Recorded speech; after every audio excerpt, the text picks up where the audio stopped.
She told me I was making everything harder than it needed to be. 4 days later, she was screaming about a disaster that never would have happened if she'd just listened. I break down workplace power plays and the moments when people realize they've made catastrophic mistakes. Today's story is about patience, precision, and watching someone dig their own grave while asking you to hand them the shovel. At Beaver Technologies, approval chains are sacred. Every decision over $5,000 requires sign-off from at least 2 department leads before implementation.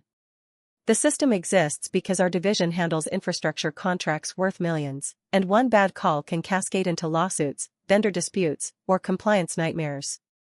For 3 years, I was one of those gatekeepers in the approval chain, reviewing proposals with the kind of scrutiny that frustrated people who wanted quick answers.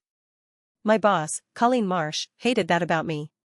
Colleen was the kind of leader who believed speed mattered more than accuracy. She'd risen through the ranks by delivering results fast, by saying yes when others hesitated, by building a reputation as someone who got things done. She saw my questions and my requests for additional documentation as obstacles to momentum. To her, I wasn't being thorough. I was being difficult. The breaking point came during a routine meeting about vendor contracts. I'd flagged a proposal from a logistics company that wanted to handle our warehouse automation upgrades. The pricing looked competitive, but their references were vague, and their timeline seemed unrealistic for the scope of work. I asked for clarification on their past projects and wanted to verify their capacity to deliver on our scale. Colleen cut me off mid-sentence. "This is exactly what I'm talking about, Diana," she said, her voice sharp with irritation. "You overcomplicate simple choices. They have the lowest bid. Their credentials check out. Why are we acting like this is a moon landing?" I tried to explain that the credentials were surface level, that we needed deeper verification for a project this size.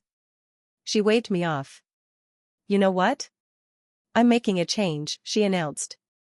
"Effective immediately, you're off the approval chain. I'll handle these decisions with someone who understands that perfection is the enemy of progress." She laughed when she said it, like she was doing me a favor by freeing me from the burden of responsibility. I didn't argue. I didn't defend myself. I just nodded and said I understood. What Colleen didn't realize was that she'd just handed me the perfect opportunity. See, I knew exactly what would happen without me in that chain. I knew because I'd been watching her patterns for years. Colleen trusted gut instinct over data. She prioritized relationships with vendors over contract details. She hated paperwork and often skimmed documents instead of reading them completely. Remove the one person who forced her to slow down, and she'd approve something catastrophic within a week. I just had to wait. The logistics company she'd been so eager to approve? I'd already done the deep research she didn't want to hear about. They had 2 failed contracts in the past 18 months, both terminated early due to missed deadlines and substandard work. One of those contracts had resulted in a lawsuit. Their competitive pricing was a red flag, not a selling point, because they were underbidding to stay afloat financially. I knew all of this. Colleen didn't, because she'd removed me before I could present it. Day 1 after my removal, I watched the approval workflow from the sidelines. Colleen had replaced me with Kenneth Hayes, a project coordinator who'd been with the company for 8 months. Kenneth was competent at his actual job but had 0 experience with contract law or vendor risk assessment. He was also terrified of contradicting Colleen, which made him the perfect rubber stamp. Day 2, the logistics proposal moved to final review. I saw it in the shared project folder. Kenneth had added a comment: pricing verified, references acceptable, recommend approval. He hadn't called a single reference. I knew because I'd already tried to contact them myself weeks earlier, and 2 of the 3 numbers were disconnected. Day 3, Colleen approved the contract. Signature, timestamp, done. The logistics company now had authorization to begin work on a $400,000 warehouse automation overhaul. I felt something close to satisfaction, watching it happen. Not because I wanted the company to suffer, but because I knew what came next would prove every single point I'd tried to make. Day 4 started quietly. I was at my desk, working through routine project updates, when I heard Colleen's voice escalating in the hallway. She wasn't just loud. She was shouting. Why did this get approved at all? I looked up. She was storming toward the project wing, phone in one hand, a printed contract in the other. Her face was flushed, and Kenneth was trailing behind her looking like he might pass out. She burst into the shared workspace where most of our team sits. Someone explain to me how we signed a contract with a vendor that's currently under investigation for fraud, she demanded. The room went silent. Kenneth stammered something about the references checking out. Colleen wheeled on him. Their references are fake, Kenneth. Fake. I just got off the phone with our legal team. One of their former clients flagged them to the State Commerce Commission 3 weeks ago. 3 weeks. And we just gave them access to our facilities and our financial data. I stayed quiet, typing away at my computer. But I was listening to every word. Colleen continued her tirade, explaining that the logistics company's principal owner had been involved in a procurement fraud scheme that was now public record. The news had broken over the weekend, but because Kenneth hadn't set up any alerts or ongoing monitoring, nobody on our team knew about it. By the time legal caught wind through a routine compliance scan, the contract was already executed. This is a disaster, Colleen said, her voice dropping to something more dangerous than anger. We're going to have to terminate this contract immediately, which means penalties. It means delays on the automation project. It means I have to explain to the executive team how we approved a vendor that anyone with half a brain could have vetted properly. She looked around the room, her eyes landing on me for just a second before moving on. I need someone to do damage control. Pull all the documentation. Find out what we missed and how we missed it. Kenneth, you're going to work with legal to draft the termination notice. Kenneth nodded, looking miserable. Then Colleen turned back to me. Diana, I need you on this. I met her eyes, keeping my expression neutral. I'm not in the approval chain anymore. I know, she said, and for the first time, she sounded uncertain.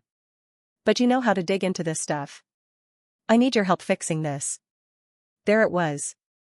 The moment she realized exactly what she'd lost. I could have said no. I could have reminded her that she'd removed me because I overcomplicated things.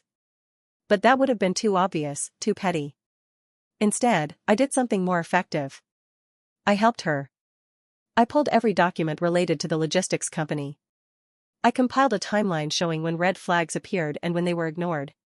I contacted genuine industry references and built a profile of the vendor's actual track record. I worked with legal to structure the contract termination in a way that minimized our financial exposure. And in every single report I filed, I made sure to timestamp when I'd originally raised concerns about this vendor. When I'd asked for deeper verification. When I'd requested documentation that Kenneth never followed up on. I didn't editorialize. I didn't add commentary. I just let the facts speak for themselves. Colleen saw it all. She read every report. And she understood exactly what had happened. The termination process took 2 weeks. We ended up paying a $30,000 penalty for early exit, plus we lost another month on the automation timeline while we rebid the project. The executive team demanded a post-mortem review, which meant Colleen had to present a detailed breakdown of what went wrong. She brought me into that meeting. I watched her explain to the VP of Operations that the failure occurred because the approval process had been restructured and critical verification steps were skipped. She didn't throw Kenneth under the bus completely, but she made it clear that expertise had been removed from the chain at a critical moment. The VP looked at me. You were the one originally flagging concerns about this vendor? Yes, I said simply. I'd identified several risk factors that I felt warranted additional review before approval. And those concerns were documented? They're in the project file, timestamped and detailed. The VP nodded slowly, then looked back at Colleen. So we removed an experienced evaluator from the approval process, ignored documented warnings, and fast-tracked a contract with a fraudulent vendor. Colleen's jaw tightened. That's an accurate summary. The VP closed his folder. I want the approval chain restructured immediately. Diana's level of scrutiny needs to be non-negotiable for any contract over $10,000, not just $50,000. And I want mandatory verification protocols that can't be bypassed. Colleen agreed to everything. After the meeting, she caught me in the hallway. We were alone, which I think was intentional on her part. You knew, she said quietly. You knew this would happen. I didn't insult her intelligence by denying it. I knew the risks were real. You could have warned me again. After I took you off the chain, you could have sent me your research. I tried to warn you before you made the decision, I said. You told me I was overcomplicating things. She stared at me for a long moment, and I could see her working through it. Realizing that I hadn't sabotaged anything. I'd just stopped protecting her from her own choices. "You're back on the approval chain," she said finally. "Permanently. And I'm going to need you to train Kenneth on proper vendor evaluation protocols." "Of course," I said. "I'm happy to help." That was 6 months ago. The new protocols are in place now.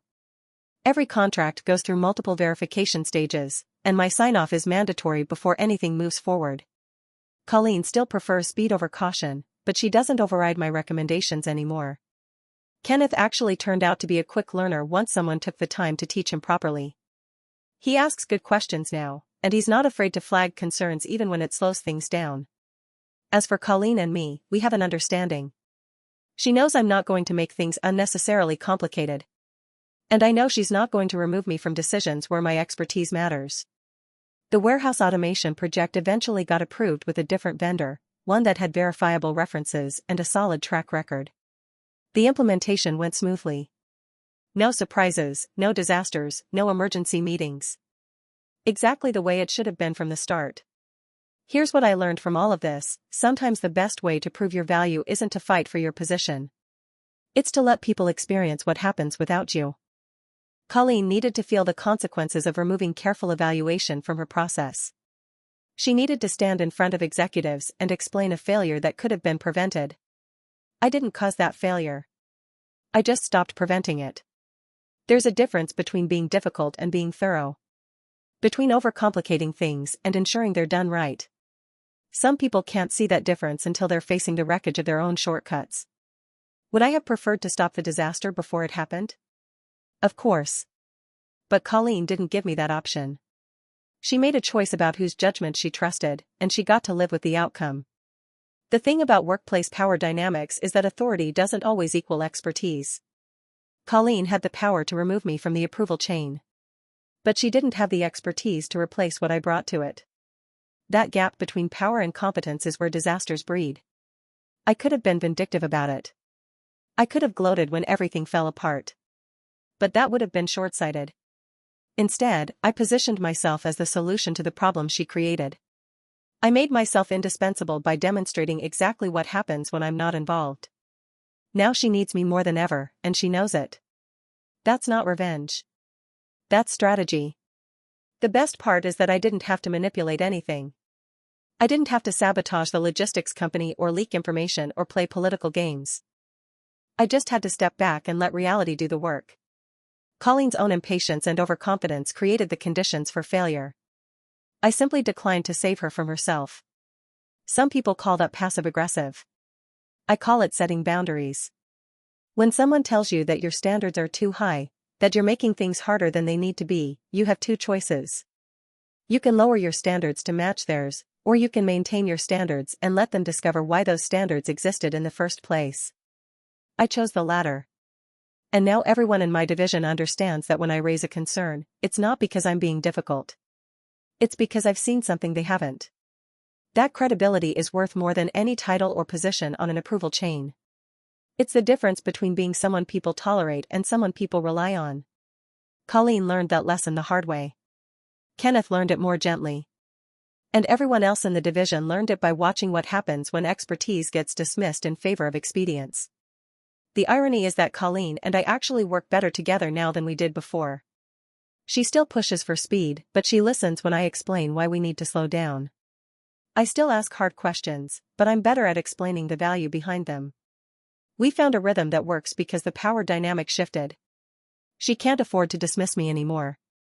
And I don't need to prove myself anymore. That's the equilibrium I was aiming for all along.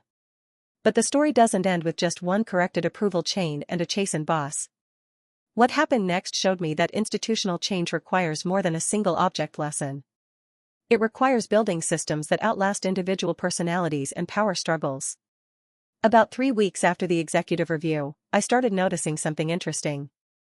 Other department leads were reaching out to me directly, asking questions about vendor evaluation and risk assessment. People who'd never consulted me before were suddenly interested in my methodology. Word had spread. Not through gossip, but through official channels.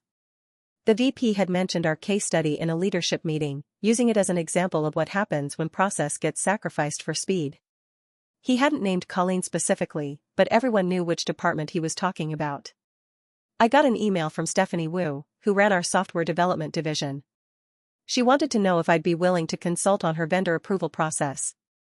They were about to sign a major contract with a cloud infrastructure provider, and she wanted an external review before committing. I met with Stephanie in her office. She pulled up the proposal and walked me through the basics. On the surface, everything looked fine. The provider had impressive credentials, competitive pricing, strong references. But I'd learned to look past the surface. Have you verified their data redundancy claims? I asked.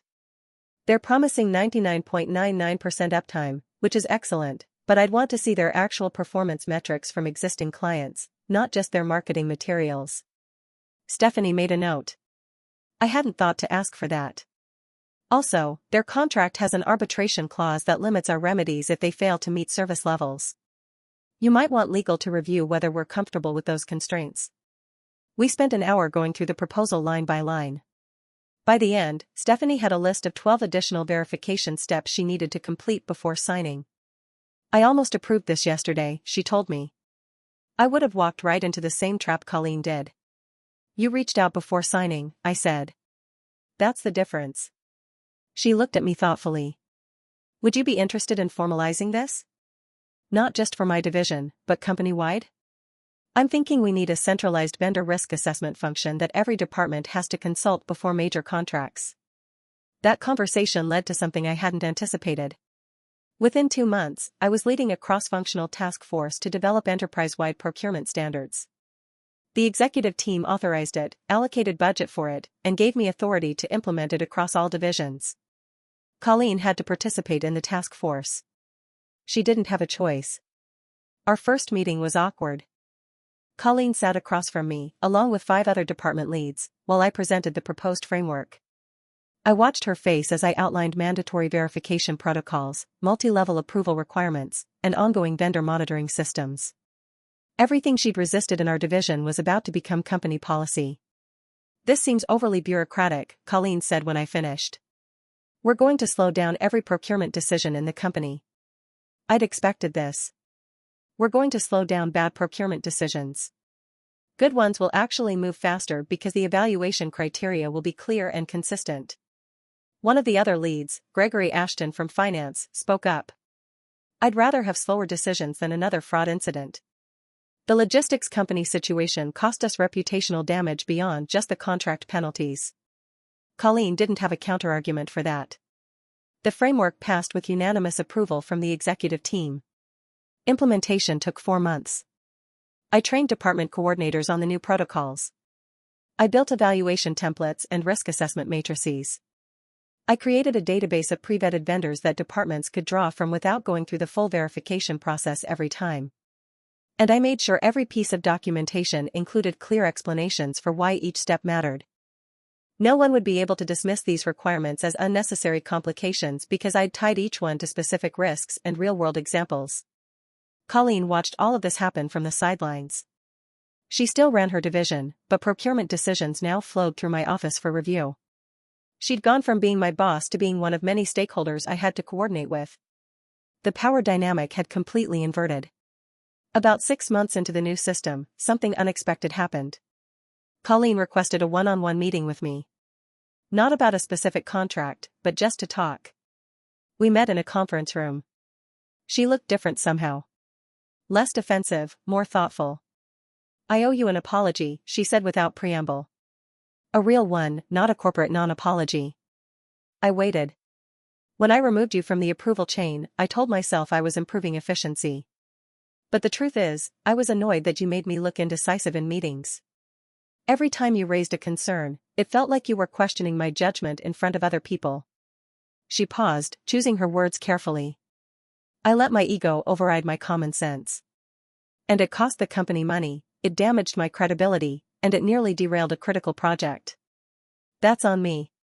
I appreciated the honesty, but I was curious about the timing. What made you want to say this now? I've been watching you build this new system, she said. And I realized you could have made it punitive. You could have designed protocols that would have made me look incompetent every time I submitted something for review. You had every reason to, after what I did. But you didn't, she continued. You built something fair. Something that actually works. You treated me the same way you treated every other department lead, even though I was the reason you had to build it in the first place. She was right. I had consciously chosen not to make the system personal. Every protocol applied equally to everyone. Colleen didn't get special scrutiny, but she also didn't get special treatment. Revenge would have felt good for about 5 minutes, I said. But it would have undermined everything I was trying to build. This isn't about you or me. It's about making sure the company doesn't lose money on preventable mistakes. Colleen nodded. I get that now. I just wanted you to know that I see what you did, and I respect it. We didn't become close friends after that conversation, but we developed a functional working relationship. She started consulting me earlier in her procurement processes, before she'd gotten attached to a particular vendor. I started framing my feedback in ways that helped her make better decisions rather than just pointing out flaws. The new system worked. Over the next year, we caught 3 potentially problematic contracts before they were signed. One vendor had undisclosed financial instability. Another had a history of IP disputes. The third had ties to a company that was under federal investigation for environmental violations. In each case, we either negotiated better terms or walked away entirely. The company saved an estimated $2.3 million in avoided losses and penalties. The executive team noticed. They expanded my role and gave me a new title, Director of Strategic Procurement. I got a substantial raise and a team of 4 analysts who worked with me on vendor evaluations. Colleen got promoted too, ironically. The fact that her division had 0 procurement issues after the logistics incident showed she could learn from mistakes and implement better processes. She moved into a VP role overseeing multiple divisions. On her last day in the old position, she stopped by my office. You never gloated, she said. Not once. Even when you had every right to. What would that have accomplished? I asked. Exactly, she said. That's what I didn't understand before. You weren't playing a political game. You were just doing your job and letting the results speak for themselves. She extended her hand. Thank you for not destroying me when you could have. I shook her hand. Thank you for learning instead of doubling down. After she left, I thought about that exchange for a while.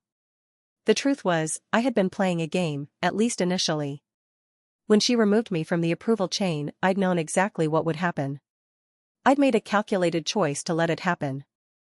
But somewhere along the way, it stopped being about proving Colleen wrong and started being about building something better. The task force, the enterprise-wide framework, the training programs, those weren't about revenge. They were about creating systems that would prevent future Colleens from making the same mistakes. Personal vindication is satisfying, but it's temporary. Institutional change is permanent. I'd started this journey wanting to prove my value to one boss who dismissed me. I ended it by establishing standards that would protect the entire company from costly oversights. That's a much bigger win than watching someone squirm in an executive meeting. The most interesting development came about 18 months after the logistics incident. The VP of Operations retired, and the executive team needed to fill the position. They were looking for someone who understood both operational efficiency and risk management, who could balance speed with thoroughness.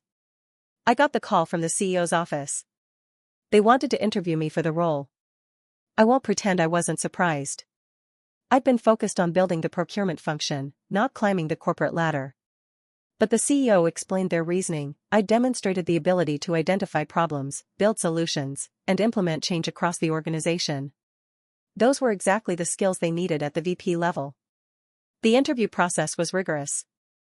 I had to present a strategic vision for operations, defend my track record, and explain how I'd handle various hypothetical scenarios. But I'd been preparing for this without realizing it. Every vendor evaluation, every protocol I'd designed, every training session I'd led, all of it had built a foundation of credibility and expertise. I got the job. Colleen was one of the first people to congratulate me. She'd be reporting to me now, at least on certain operational matters. The circle was complete. Any advice for your new VP? I asked her, half joking. Just one thing, she said. When someone raises a concern, listen. Even if it's inconvenient. Especially if it's inconvenient. I smiled. I'll try to remember that. My first major initiative as VP was expanding the procurement framework to include ongoing vendor performance monitoring, not just pre-contract evaluation. We've caught problems before signing, but I wanted to ensure we caught issues during contract execution too.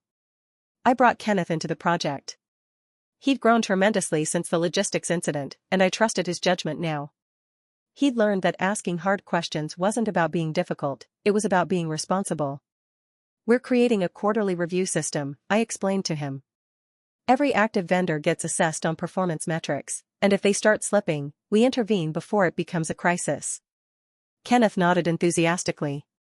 Like preventive maintenance instead of emergency repairs. Exactly. We rolled out the system over 6 months. It required coordination across multiple departments and a significant time investment from my team. But within the first year, we identified 2 vendors whose performance was degrading and renegotiated contracts before service failures occurred. The company culture started shifting. People stopped viewing thorough evaluation as an obstacle and started seeing it as a competitive advantage. We were making better decisions, building stronger vendor relationships, and avoiding costly mistakes. And it all traced back to that moment when Colleen removed me from the approval chain. If she hadn't done that, I wouldn't have had the opportunity to demonstrate what happens without proper oversight. The executive team wouldn't have seen the need for enterprise-wide reform. I wouldn't have built the credibility that led to my current role. In a strange way, Colleen's dismissal of my expertise was the best thing that could have happened to my career. I don't think that's how she intended it, obviously. But intentions matter less than outcomes. She made a decision based on frustration and ego. I responded with strategy and patience. The collision of those 2 approaches created an opportunity for systemic improvement. That's the part one want people to understand. When someone undermines you, dismisses you, or removes you from a position you've earned, your response determines what happens next. You can fight back emotionally and burn bridges. You can give up and accept diminished status. Or you can step back, let consequences unfold, and position yourself as the solution to the problem they created. The third option requires the most discipline, but it yields the best results.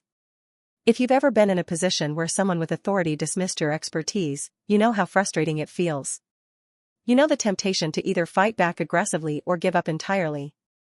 But there's a third path, one that requires patience and precision. Let them make the choice. Let them own the consequences. And be ready to step in as the solution when everything falls apart. You don't have to orchestrate anyone's downfall. You just have to stop preventing it. People reveal who they are through their decisions. Colleen revealed that she valued speed over accuracy, confidence over caution. When those values led to predictable consequences, she had to reckon with what she'd prioritized. I didn't teach her that lesson out of spite. I taught it because it was the only way she'd actually learn it.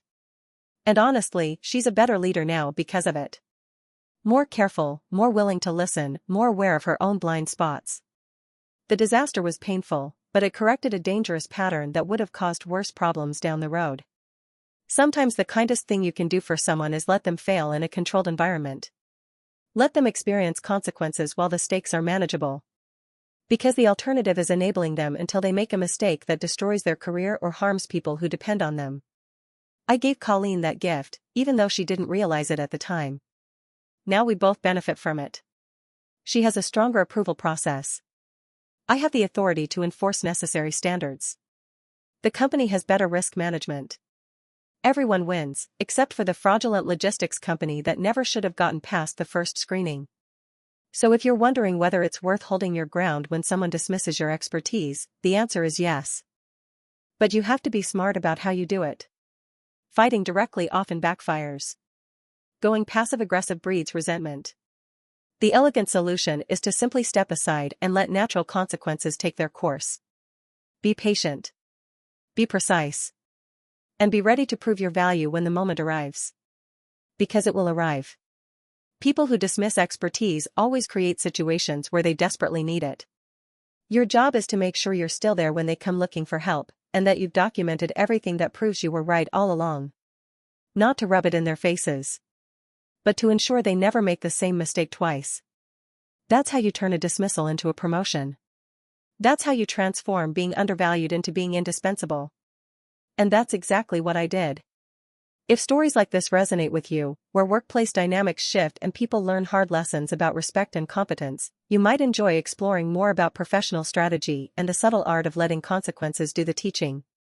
Sometimes the most powerful move is the one you don't make.